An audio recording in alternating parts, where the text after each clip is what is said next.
I'm going to start with today's topic is to do a little bit about, it's the run through the Jewish park, and we're going to do a little bit about holiday. We're going to do a number of things. It's going to be, in a sense, making a picture out of some very deep points, and this is the idea. We're going to walk through the Louvre, and we're going to hit like 5 of the most important works of all time, and hopefully they tell a story in that journey.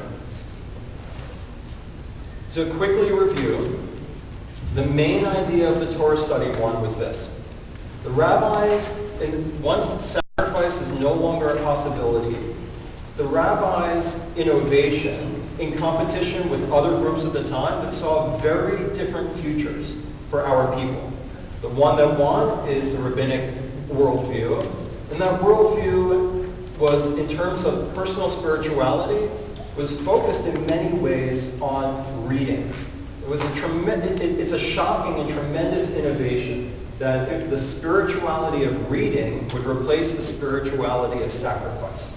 And it was a crazy idea at the time. The idea of having rabbinic debates and rabbinic academies was really based on the highest of Greek philosophy, in a sense that we all have the ability to be nobles and aristocrats because we have access to reading that is an exercise of going deeper and deeper and deeper, although I think the rabbis would say higher and higher and higher. So a form of ascending to God is reading a deep text. And in this case, the Torah is a deep text. It's part of my faith that it's a text worth reading over and over again more than King Lear or the top works of Western civilization. But it's a faith. The word faith in Judaism, as we've mentioned before, is a relationship word. We don't have faith in ideas in Judaism. We have faithfulness to something, or faithfulness to someone. It's the same idea of a relationship. So in that sense, my relationship with the Torah has been justified. If I had gone to Torah study for 6 months or a year, and I really wasn't gaining perspective on life, or wasn't really shaping me, then my faithfulness would probably be broken. Just like if I went to yoga and after 6 months and just nothing happened, I don't think I'd go back. And so it is an exercise that I have faith that this is a book worth reading over and over and over again, but it's a faith that has been reciprocated through the text. Philosophers today call this the hermeneutical circle, the fact that reading is not a passive exercise. The 20th century philosophers of hermeneutics like Gadamer and Habermas and others, and the literary theorists, they basically, the Derridas and the others, many of them were Jewish, they justified the idea that we had already had for 2,000 years, which is reading is not, you make the sounds, they turn into words, you understand them, and then you think about it or something. It's a circular reciprocal exercise based on what you put in will determine what you get out. What you find meaningful, what your context, you're providing the context. When I read a Shakespeare sonnet, Shakespeare's relationships and ideas are not my context. I can have an English professor explain them, and they can help me understand, just like when I read Torah. I can say, look, 4,000 years ago, this is the way it worked. And you're like, wow, that helps me. But the original context is you. If I'm reading a sonnet about a relationship, I only can even understand the words based on the context I'm bringing, which is my own. So basically, the main idea is this. We charitably read. You have to read charitably. You have to go in with the idea of, God just told you, this text is amazing. Read it over and over again. Find someone that you like the way they read it and study with them and read with them. And then when you do it, you're like, wow, this is great. You go with the best possible attitude. And the reason that I have very, very little tolerance for the books that are bestsellers on Amazon's list by Hitchens and Sam Harris and these people, and our college students come back here and they say, I read Sam Harris's book and it really changed the way I think. I mean, I don't think so highly of Judaism anymore. My attitude is, if you're gonna get a book by someone who has no interest in charitably reading the Torah, and they just want to be like, so you like a book that's about slavery and the oppression of women and worshiping gods and killing animals to please them? Wow. Well, if that's not a charitable read, right? They're not coming with any sense of trying to make the circle of, this is a book that can enlighten me and can help me with my life. So the Torah study thing is that through the process of reading, you hone your judgment. And it is judgment that is the most important thing in life. To know how to read situations and respond appropriately. To know how to read people and respond appropriately. To know how to read a classroom and respond appropriately. To know how to read the business environment, respond appropriately. To know how to read the news and respond appropriately. They're all essentially acts of reading. So the reading becomes the main spirituality. And the idea of God being in the world and everything we're doing is a part of God, and the interconnectedness of all of us means that we have to read people and situations in order to be able to act ethically. So we are strictly situational ethics people in terms of philosophy. We're about the ability to read situations rather than live out some highfalutin principles, because we have highfalutin principles, but they're not going to help me understand. Yes, following a formula is never going to teach me anything about those reads I told you about, because any one situation is, as I said, overdetermined. Any one situation has so many ethical demands on me that I can't meet them all. Anyone who's a parent knows that. There are more demands on you than you can meet. Anyone who has a job that works with people knows there are more demands on you than you can meet. And I can go crazy here because you probably have legitimate times that you needed me or you would have wanted a call that I didn't call you. There are more demands on me than I can meet. It doesn't make me a bad person. Life is about trying to figure out which demand do I go to first, or how do I meet that demand? Can I meet it in a different way? It's all about reading situations and trying to bring holiness into them.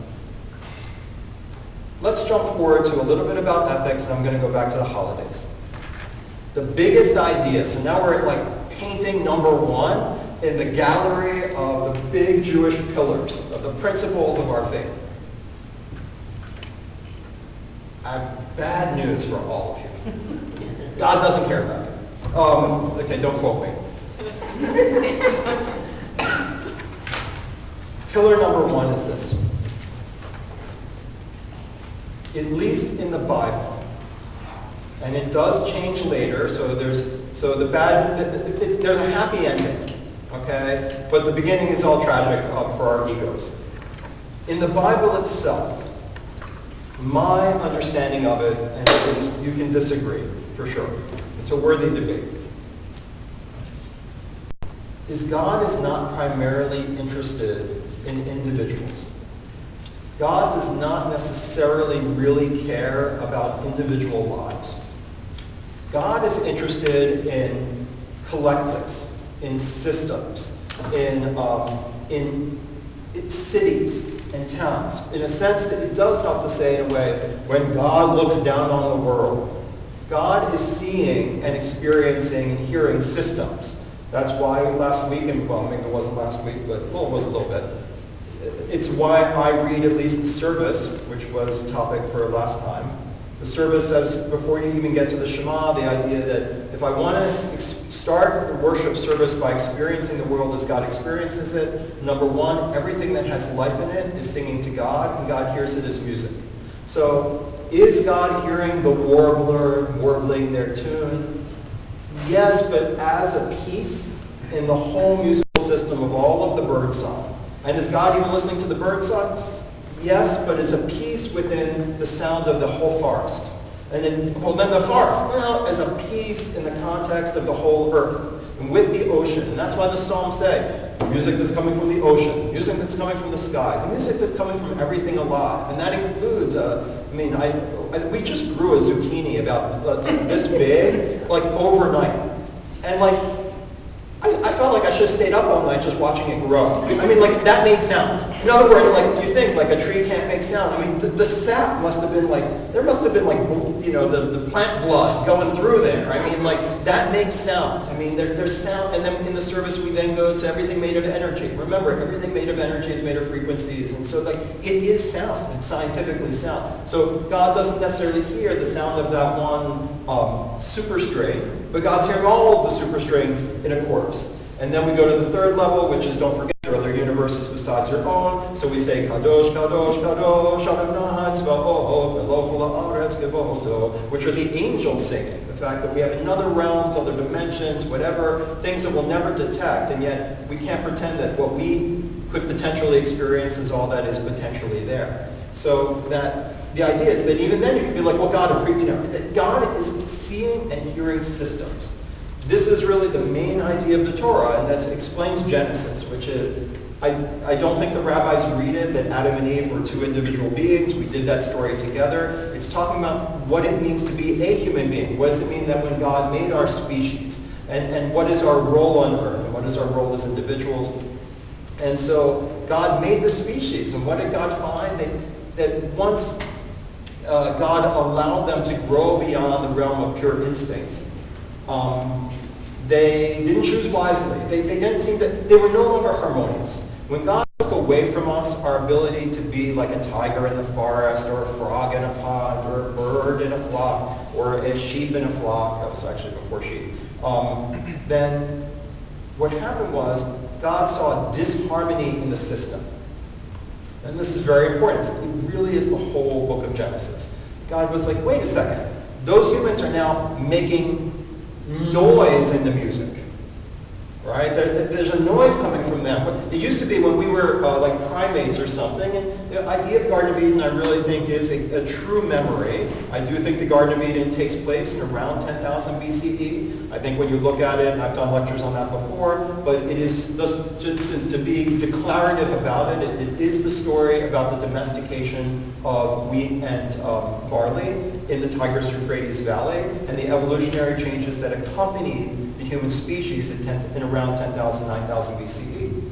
And I think it's a memory of that. I don't think it's a magic. It doesn't have to be a magical document written by God to say that. I think that we had collective memories of what changed in us when we started to be farmers. So that what happens when we started to be farmers, and there were evolutionary changes in our brains and our behavior, we stopped being like animals who go by natural instinct and have natural homeostasis with our environment, and we started like kind of killing each other, and there was violence, and there was selfishness, and there were distinctions that God found disgusting, like the people who own land turned the people who didn't own land into serfs and slaves and with no dignity, and God sees that as awful. It's interesting that in the Epic of Gilgamesh, God said, the gods say Gilgamesh in the same story of the flood that we have with Noah, but it says that the gods decided to destroy the earth because of the noise that came from the human beings. And in Gilgamesh it says that God say it disturbed us up in the heavens. It's almost like the gods are Kim Kardashian. It really reads that way. It's like, I don't like those people at the other table making so much noise. And it's like Epic of Gilgamesh is like that's where the gods are at. They're so noisy, and they're there for our pleasure. And then the ancient authors of art take the same story, and it's interesting. I do think the noise metaphor would have worked. They changed the word noise to Hamas, which means violence. God hears and sees violence. He's like, what the heck? I mean, a tiger killing a gazelle is not violence. Violence is, causes hatred. It's unnecessary aggression. So we suddenly are the atonal sound. And God's not a modern music listener. God doesn't want to hear, and we all go, that's beautiful, Like, I can't stand that kind of like postmodern music. God wants to hear the harmony. So we're not harmonious. So remember that Adam becomes a farmer, and then there's Cain and Abel, and Abel's a shepherd, and Cain's a farmer. And God says, Cain, I don't like you. I like Abel the shepherd, because when I look at the shepherds are like, I see the harmony. I see the shepherd out in nature, the animals eating the weeds and the thistles, and the shepherd playing a guitar or a whistle or a lute or a lyre, singing a song for 6 hours, and eating a peanut butter and jelly sandwich and coming home. But I see the farmers as about land ownership and disparity. And so God rejects Cain and accepts Abel. And it goes on with the flood, and God says, you know what, this whole system, they're out of balance. I will wash them out and start anew, but preserve the animals, preserve nature. And then what happens? Right away, something weird happens between Noah and Noah's sons. We're not really sure. And then Noah plants a vineyard and becomes a drunkard. That's not a note that God really likes. And then it just evolves from there. So what the idea is that at that point, what God looks at is Sodom and Gomorrah. God says, wait a second, I did that, and then you have these towns. And when I look at that town, what do I see? People who go into that town can be gang raped, they can be assaulted, they can be murdered. And so what's God looking at? God's looking at the town. God's not looking at the individual. So this is a very, very, very big deal, and is anti-modern. Like, I really think that even I don't get it 90% of the time, and I basically wake up every morning saying, I'm going to hold on to this, I'm going to hold on to this. This is the root of my faith. It's that hard because we think of ourselves really in the Protestant, evangelical, Christian model, which is that religion is about my relationship with God, and about me trying to be a better person, and about God loving me, and God caring about all the little things in my life. Because otherwise, what is prayer? And the Bible has no concept of that. The Bible is, God looks at the town and says, I mean, does God hear the cry of the woman who gets raped walking into Sodom? God does. And that'll come up in just a moment. But God hears a cry. A cry of, but God doesn't say, oh my gosh, I love Susie. I've been following Susie her whole life, because I care so much about Susie. Susie just got raped in Sodom, and I'm angry about it. No. God hears a cry from a town, and God sees the sort of the violence, the lack of justice, and that is what makes God crazy. And so, again, God's viewing the system doesn't work, and God just wiped out humanity, and this is the first thing that happens. So then, the next thing. So, and that was my parsha. I did the story of Noah, and I always remember, Noah, and then he goes right into Tower of Babel, and you get a little bit later to Sodom and Gomorrah. So God says, okay, and then God says, I'm going to start a new tribe, and that tribe will operate in a way that when I look at the way that tribe works, I see harmony. I see symbiosis. I see getting along. I feel the same thing I feel when I look at the system of nature, that there's balance and order and symbiosis, and it gets along, and it operates like a unit. So God chooses Abraham and says, Abraham, start all this up. And Abraham does. And remember, what's the first thing that happens to Abraham? He goes to Egypt with his wife and finds that the most advanced civilization on earth, he could easily be killed and Sarah swiped away by others, and that would be okay. And in fact, Sarah does end up in the Pharaoh's harem, because that's okay. Pharaoh's Pharaoh.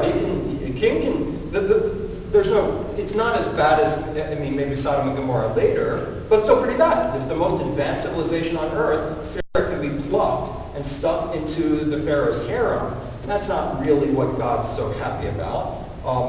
And so we see this idea of, God, for God's sake, could there be a society on this earth that isn't so out of whack that when God looks at it, God hears it, God hears some kind of harmony. And God doesn't find that a hard idea, by the way. We don't live as the Gnostics believe. We don't live in a fallen world of filth. God's like, this isn't hard. It's not hard to have enough water for everybody. It's not hard to put your resources in such a way that the poorest of the poor don't have to live in disgraceful poverty. These things are not that hard. I've spoken on high holidays before. The idea that we don't have any money left in this country. We do. There's enough money. It's about how we distribute that money and where it's going. And who's making out like bandits. So for God, it's not hard to live in harmony. This is not like, oh my God, you have to be reborn through the Holy Spirit or something. No, it should be in your bones. It should be common sense. It should be basic wisdom. And we should all feel it.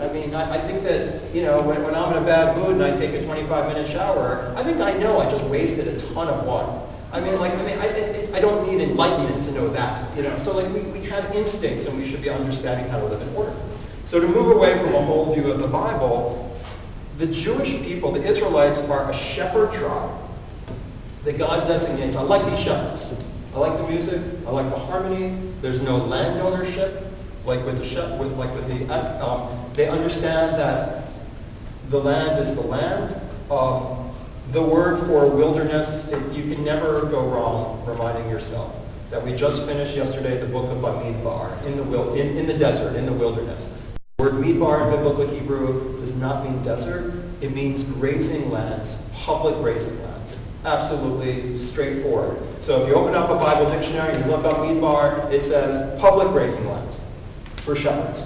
In other words, you can't own this area between us and the Catholic Church. It's public land. Anyone who's got a dog can go take their dog for a walk there, and if you got sheep, they can go eat the weeds and the thistles. I wish they would.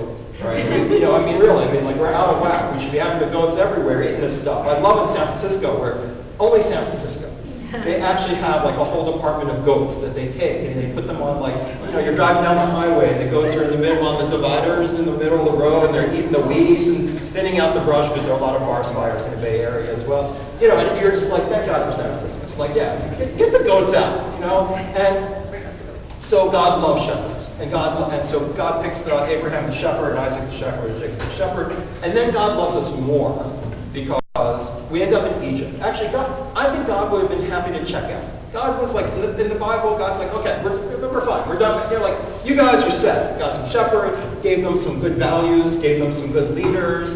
They're going to take care of things. But what happens? They get enslaved in Egypt. So now, if God really cared, individually for each of us, God's just up there saying, don't worry, Nadab, I got time for you. And I saw what you did this morning, and I also saw that thing you forgot to do. I'm taking notes here on you. If God's not like that, one of the ways we know that is God doesn't even take notes on the Israelites while they're in slavery. So then what happens? You got Moses. He's a teenager. He's raised in the palace under the protection of Pharaoh's daughter. He's a Hebrew. He knows he's a Hebrew. He knows, but he doesn't know what that means. The only Hebrews he knows are his sister and his mother. And he's raised in the palace. Probably Pharaoh hates him. He's not like Pharaoh's adopted son or anything. The movies are all wrong about that. We see this in a lot of other ancient historical accounts. He lives he hangs from the thread of being under the protection of Pharaoh's daughter, and he grows up in the palace grounds. The first time he goes out, leaves the palace grounds, and it says that, which is the same story in the story of Buddhism, by the way. The Buddha is raised in the palace grounds, like in the old city, or in China, they have the special city that the royalty are in. They actually don't go out. The first time the Buddha goes out, he sees someone who's dead, basically, sick and dying, and he'd never seen that because he had been shielded from that, and he eventually formulates a religion based around death being the greatest riddle we need to solve. But Moses does a different thing. He goes out and he says, and he sees an Egyptian beating a Hebrew, and he just freaks out. He just can't. He's like, why are they doing that? I don't get why anyone would beat another person just for being different. And he clearly would have a kinship both with the oppressor and the oppressed. He runs away, and what does he become? He runs away to Saudi Arabia or Yemen, and what profession does he take up? Shepherd. So he takes up being a shepherd, even though he was raised in the palace doing God knows what. And then he takes this flock out, and he sees a bush that is burning, but he has a hallucinogenic vision. And in the hallucinogenic vision, what happens in chapter 3 of Exodus, it's really fascinating. This goes back to the corporate thing and all that stuff. God says, Moses, you got to go back and get those Jews, those Hebrews, those Israel out of Egypt. And Moses says, not for me, no thanks. And God says, because, and this is the big deal. God says, it kind of goes back to the Gilgamesh thing. God says, I keep hearing, and there are 3 words for crying out, and they're onomatopoeic. It's zakot and sokot, and I hear these, I just keep hearing these cries and groans, and we have to just invent more words. Cries, groans, and do we have another word for cries and groans in English? Heart-wrenching expression. Yeah, heart-wrenching, heart breaks, cries. How about keeping it biblical? Lamentations. Lamentations. Yeah. But these are words that are they're sound words. That's the only thing. It's not like I hear their prayers or I hear their complaints. What I hear is the crying and the groaning and the screaming. Wait, did you have an idea, Caitlin? Or no? Oh, just I thought so. That sound that God can't stand. The sound that God thought maybe God had taken care of earlier by making a shepherd people, and it's those shepherd people. And God says to Moses, I can't stand it anymore. Now, one of the questions of the rabbis is this. If God's like following us all individually and caring about us, and Jews are chosen people, and we're all so special, this has been going on for like decades, right? And so, like where was God? Like, if God, cares about me, praying this morning because, whatever, it's too hard on my daughter or something like that, or I didn't call my parents, or who knows, like I fell short, I didn't call a congregant, I feel terrible about it. Surely God would have heard their cries for 40 years, 50 years, 100 years. So God says, Moses, you got to do something, and I'll help you out. So again, it goes back to, so then what's God's intent here? If it's not a personal relationship with the Jews. The Jews have a program to be the special society. They got enslaved, and now God adds to the plan, which is this. My goal for you, Moses, and my goal for the Jewish people becomes, once Moses gets them out and God then faces them with Jewish ethics, Jewish law. Basically, it's that God hears the crying out, which is a sound word, which is rather than a meaning word, semantic word, of the oppressed. And it's that God can't stand. That's what God heard in Sodom and Gomorrah. That's what God heard from Abel being killed. It's not a personal interest in the details of my life. But God does hear the cries. And there's a delay. Like, God's plan is that when people are suffering, other people help them. That's what a harmonious society is. So one of the biggest questions I get from kids in the school is, why doesn't God help the poor? Where's God when people are sick? Where's God when the environment is being trashed? My attitude is, the answer of the Torah is as crystal clear as it gets, although I didn't realize it until I read it really carefully once and had some good teachers. Really, because then it's just like, boom. It's that God's waiting for you to do something. That's what a harmonious system is. You know what I mean? God's not waiting, we're not waiting for God to flush the toilet.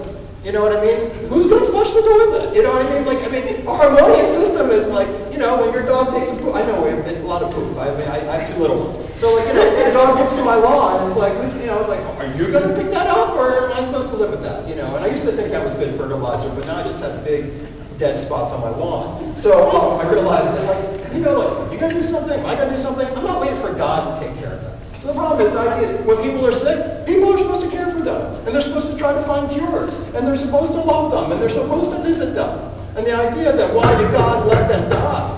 It's like, why did humans let them die? Where's all the cancer research? We can spend trillions of dollars on Afghanistan. We created ISIS and Al-Qaeda in the Iraq War. How much money did Halliburton get? I'm sure Dick Cheney's lived a great life. Where are we going on Parkinson's? Which is produced, my brother studies Parkinson's, it's produced by chemicals. Parkinson's is not a disease that existed before the late 20th century. It's clearly a product. You can produce Parkinson's in a mouse, in a rat. My brother's at Harvard, that's what he does. You can, just by injecting pesticides in them. So what are we doing about Parkinson's? How can God know Parkinson's is? Because to me, Parkinson's, it's like the worst thing ever. It's one of them, it's just, I can't go beyond how bad Parkinson's is. How can God let Parkinson's exist? Who created Parkinson's? We did. Who's curing Parkinson's? Not us. So God's attitude, it's not this personal relationship. God's worried about my suffering. God cares about me. Why did God do this to me? It's so self-centered. It's not what Judaism was about. It's not what the Bible's about. God's like, what it's about is about you living in a system where someone's sick, you help them. You're doing well, you share the wealth. Not, hey, it was my brilliant idea for Facebook, I'm keeping all of it. Warren Buffett's having a hard time to get people to join the Billionaires Club. The Billionaires Charitable Club is only that you have to promise that when you die, half of your money goes to charity, or before you die. I'm like, and a lot of people won't join. And Warren Buffett's like, gee, that means like at least $500 million isn't enough to leave your kids. People can't live on that, I don't know. It's like, but the idea is like, if you think you got there by yourself, there are other people who had great ideas that went bust, So you share. The idea is this: we're supposed to be aware of how interdependent we are. And an overemphasis on a personal relationship from God can get in the way of that. So basically, God sees systems. God sees us as part of a system. Ethics is calling us to make that system in harmony, symbiotic, working together. And that's why we talk about like the flock of the shepherd.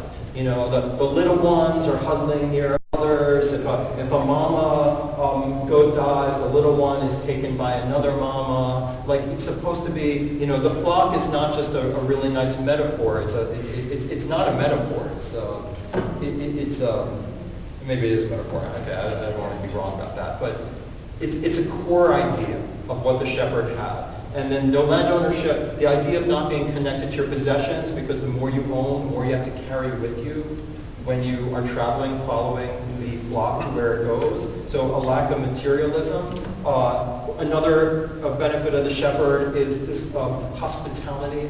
The fact that, let me put it this way. Sam Harris will write, the Bible is evil because if you really, you know, my rabbi told me, not Sam Harris, that's right, but the rabbi said that what made Abraham great, what gave him great kavod, great dignity, was that he had a lot of slaves or servants.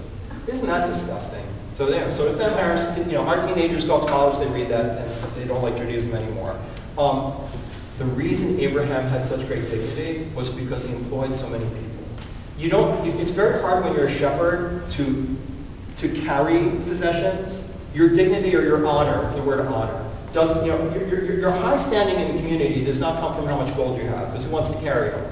Your high standing in the community comes from how many people you can employ, right? He is a guy, Abraham, who's got so many people working for him in his flocks that they all have a place to eat, they all have a place to live. They're not slaves.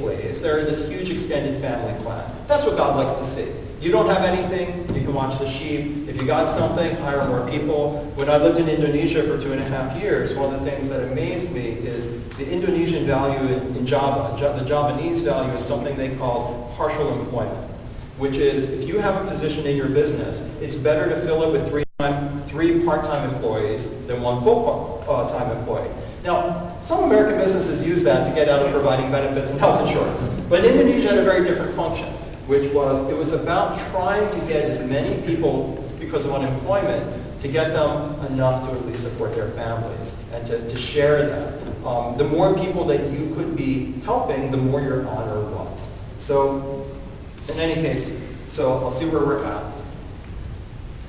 So back to, so the idea being of the collective. God has a relationship to the collective.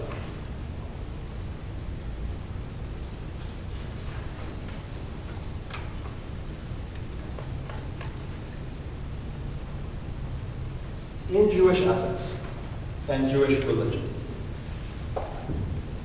because I'm going to start on the holidays and do a quickie of the holidays. We start the year with Rosh Hashanah and Yom Kippur. And we're in a day where people, you know, used to be standing remotely, and now there are plenty of seats. Because people, I mean, I told you, we live in an era where people I love will say to me, "Hey Rabbi, how was Yom Kippur? Did people like your sermon?" And these are members of the congregation. Don't say that to me, right? Because you're supposed to be here on Yom Kippur to hear this. These are not people who are sick. These people are like, it's not my thing. It's not my thing, but I love you. So like, how did it go? People like it? Really? This has become common. I mean, you know, there are a lot of things people say to me, and I'm just like, I don't know how to respond to that. That's, you know, and people really are, you know, I mean, well, I did respond to that by saying, yeah, you know, where were you? And they were like, I was at my kid's soccer game. Because I'm just not religious. Okay. Again, to me, you could fit that into the scheme of religion's about your own personal relationship with God, and not about society, not about creating harmony and symbiotic systems that return us to the golden year of Eden.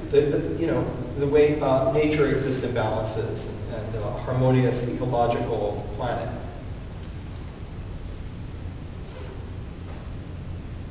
So you have the sort of left-wing idea that you're religious only if you have this personal relationship with God and you have these beliefs. And I said before, faith isn't about beliefs, but they think that. Then you have the right-wing idea, which is what religious means is you're doing all these mitzvahs. You keep mitzvot. You keep the 613 commandments, plus the thousands that are in the Talmud, plus the weird ones created by the Orthodox in the 1800s and 1900s, and now our century. But there's an issue here. Whenever almost anyone says to me, are you observant or I'm not observant, whether you're on the left wing saying I'm not observant or on your right wing saying, Rabbi Kane's not observant, they're making an assumption which is not true, which is that they're picking out some of the mitzvot and using that as a litmus test. Well, I don't keep kosher, so I'm not religious. Rabbi Kane doesn't walk to synagogue, so he's not religious. The whole point of Rosh Hashanah and Yom Kippur is simple. You can't keep all the mitzvahs yourself. Sorry, Arnie, I know I'm letting you down. No, I'm sorry. But Arnie cannot keep all 613 mitzvot, let alone the thousands in addition. It's a worthy thing to strive for. It is. But there's not enough time in the day. Right? You made a minyan this morning. You get a special, God's looking down on me and saying, I was number 7. I get a point. Does that mean it's not a mitzvah to be helping the poor? Does that mean it's not a mitzvah to be driving my father-in-law to go get shopping? Remember what I said about the world's overdetermined in terms of its ethical demands on you? That's the whole idea of the mitzvah. I can't be doing everything at once. On the one hand, I didn't drive to La Jolla to get my kosher meat or something like that. And on the other hand, is that meat even ethically killed? Because we have a lot of laws about humane treatment of animals that are violated by the Orthodox in their monopoly on the hechsher system. So we individually cannot live all of the commandments at once. And that is a pathology when we see things in terms of he doesn't look like the guy, whether it's the Chabad rabbi or someone else, or the picture in your mind, or my Bubby and Zadie growing up, whatever your picture is of the observant person, it's a species of this pathology that you see things as one individual and their relationship with God defines religion. The whole point of getting in the sanctuary with everyone else instead of your kid's soccer game is to say, the only way we can live the mitzvot is to do it collectively. And so that Arnie and Lanny are doing the mitzvah of welcoming guests when they show up at the synagogue and they feel terribly uncomfortable, while I'm maybe sitting with someone else who just had a family member die, and I'm comforting the bereaved, or I'm comforting, and that is a mitzvah, while someone else is making sure, doing other things that are mitzvahs here, while other people are making the minyan so that the prayers can be said, and we have to do it all together. It takes all of us. So that's why, even though it's the straight Jewish irony, prayer is individual, but we're supposed to do it whenever we can, do it collectively. So you go in for Rosh Hashanah, and you're supposed to hear that shofar blast, and it is the two things. It's the call. It's a charge. So it's right out of the Torah. It's the trumpet call for all of us to be like, let's go. It's straight out of Babes in Arms, the musical, or something. Let's put on a show. Shirley Temple movie. So let's do it. And so that's one. And then the shofar is also supposed to be the sound of heartbreak. It's the sound of we really should be doing a lot better. I should be doing a lot better. This is heartbreaking. Am I really living the life I wanted to live? Am I really spending my time the way I want to be spending it? Am I really a piece of a harmonious? Am I really bringing harmony and order to the system? Or am I not? Where am I falling short? So that you're supposed to be standing there saying, we together, we need each other because we're supposed to be a system. And God likes to look down and see the whole congregation. Now, you could say I'm a little bit of a jerk because it could be that the person who's not in shul is fulfilling a mitzvah, in a sense. And we need that. And that's a good corrective. I'd say if you were arguing with me and you said that, I'd be like, no, you're right, I shouldn't have said that. You know what I mean? Because I don't know. And there are lots of Hasidic stories of the rabbi's on his way to Yom Kippur, but this thing happens, and people say, where'd the rabbi go? And they're like, they were helping this person find with directions, right? And they're like, wow, the rabbi spent Yom Kippur helping go with directions. It's a story about the fact that don't let Rabbi Cain judge people who don't come to Yom Kippur because they could be fulfilling mitzvahs. Because we still need each other. But the idea is that God's looking down at the group. And God wants to see the group and see, I feel harmony. Now, am I hearing the calls of the distressed? Am I hearing the sounds of the animals? Really, we're supposed to be sitting there thinking, and you don't want to hear any more sermons about it, everyone's tired of it. But I think if God's listening to the United States and listening to the 50 billion animals we kill each year for food, the level of increase in the meat consumption in this country since World War II is remarkable. It's hard to understand how that's possible. That Americans are eating meat morning, noon, and night. It's hard to understand how it is that we have in the greatest period of species extinction since, I think, since the dinosaurs, and it's all man-made. Or basically, a Stanford study came out 2 weeks ago. I think God's hearing the cries of species that are being made extinct.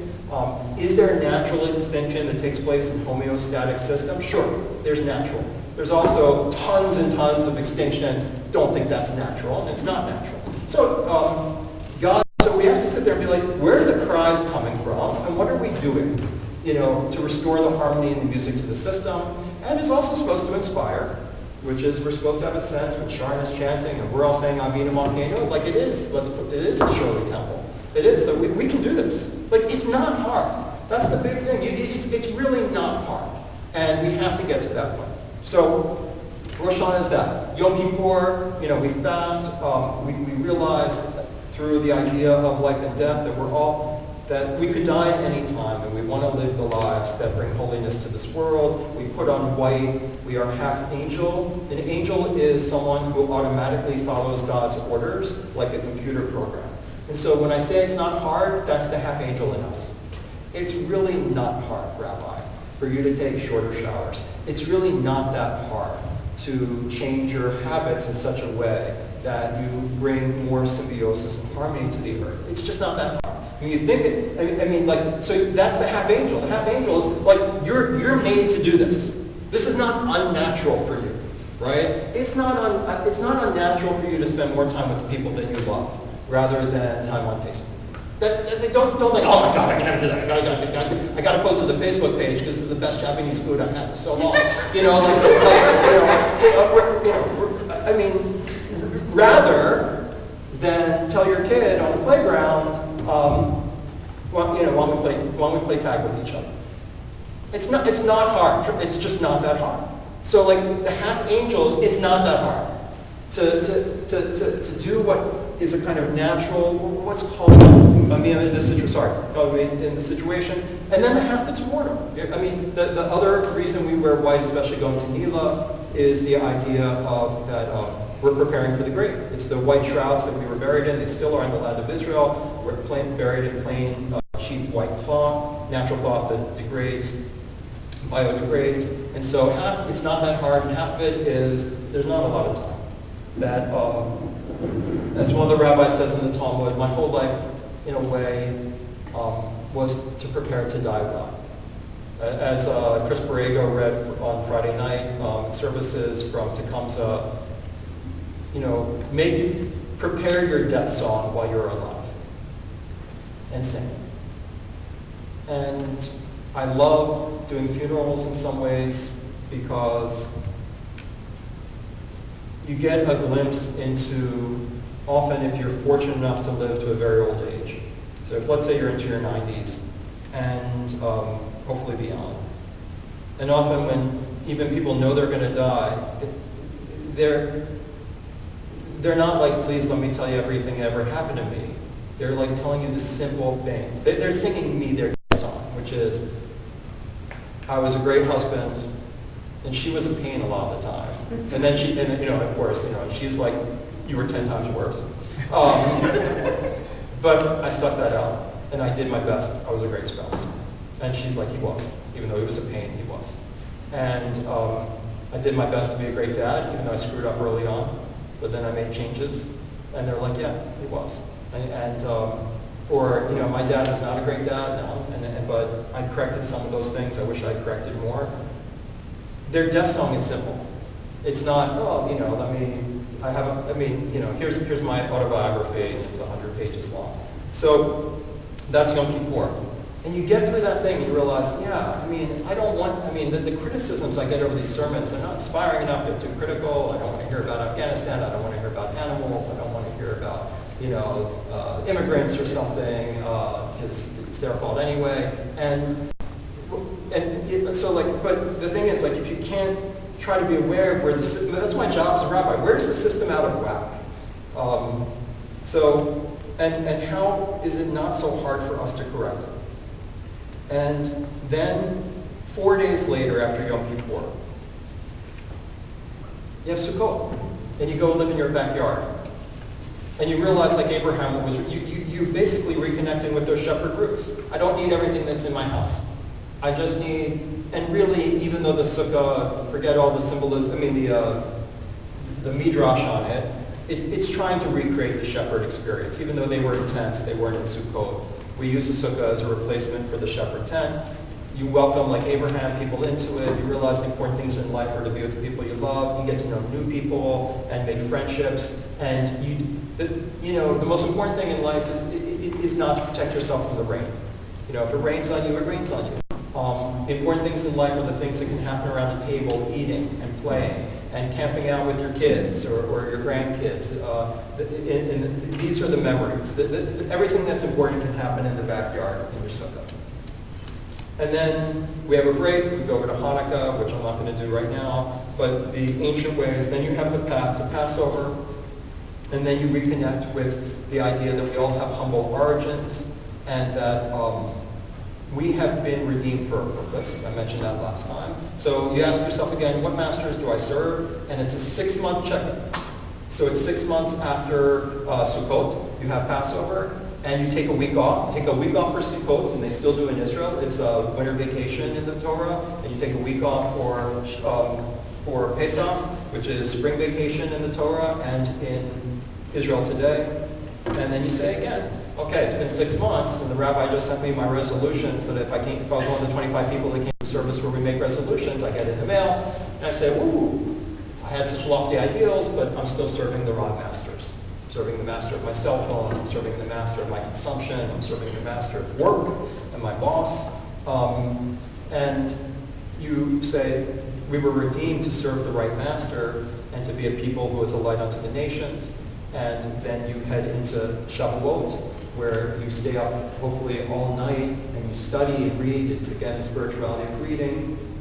You drink a lot of coffee, eat a lot of cheesecake, and then you're ready to receive Torah in the morning with the giving of the 10 Commandments, and you reconnect with every soul who's ever lived. Every soul was in Sinai. Your soul was there. You're interconnected with everyone. And then you make your way back across the summer to get to Rosh Hashanah. Rachel Borrego yesterday gave a brilliant sermon on the idea of interconnection. And I want to repeat one idea from that, and then we'll go to the next step. We'll go to the next painting. Yesterday's parsha says, you can make personal vows to God. You have the power of the voice of God. All you have to do is promise God something, and if you actually promise God something, then it's the voice of God telling you to keep it. The rabbis in the Talmud said, don't ever do this, because you're playing with danger. It's a dangerous thing. If you promise God, I'm going to go on a diet, you don't want to diet, it's like not honoring your parents. It's like stealing. It sounds terrible. You made the 11th commandment. You didn't keep it. So the rabbis in the Talmud said, please don't do this. But in the Torah, they say, go right ahead. So the Torah's fine with it. The Torah's like, this is a big part of your spirituality. And so it says, and it doesn't even tell you what the vows are. If you're a scholar and you look for these vows elsewhere, they relate to things like not drinking alcohol, and they relate to things like, mostly things like 12-step type abstinence things. But there are other vows. There are vows that we should be so lucky to have the birth of a healthy child, I'm going to give $25,000 to the temple. And so there's a whole area of if-then vows, where you basically, should good things happen to you, you share that by sending money to charity and the temple, and the Torah is very much in favor of that. Today, not so commonly done. And then it says, but any family member, if your family member, first of all, children can do this too. You can have a child who says, I saw that movie and now I don't want to eat meat, and they can make a vow to God that they're going to abstain from meat for the year. If a parent finds out or a spouse finds out of your vow, at the moment they find out, they have till the next morning to veto it. Now, why do they have the right to veto it? They have the right to veto it because you are interconnected with them. What you do affects them, and what they do affects you. Marriage is supposed to be a microcosm of spirituality, or at least a partnership. I'm not trying to go against people who aren't married. It's not that. It's just that the areas in which you are, these microcosms of systems, marriage is a system, family is a system, a synagogue is a system. You know, a lot of people